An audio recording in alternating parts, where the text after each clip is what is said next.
నేను భరించలేనంత బాధాకరమైన చావు నాకివ్వండి. నేననుభవించే ఆ నరకయాతన వాడి ప్రేతాత్మ మీద పగరగల్చాలి.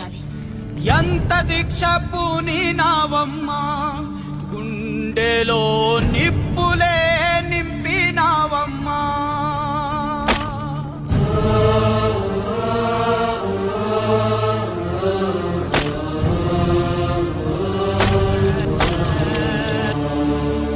త్యాగమంటే నీదమ్మా, నరకమే పొంగులో నా ముడిచావమ్మా. నా మరణయాతన నాకు ఆనందం, వాణ్ణి అంతం చెయ్యబోతున్నానన్న సంతోషం. జారుతున్న రక్తధారలే నీ తెగువకు హారతులు పట్టెనమ్మా.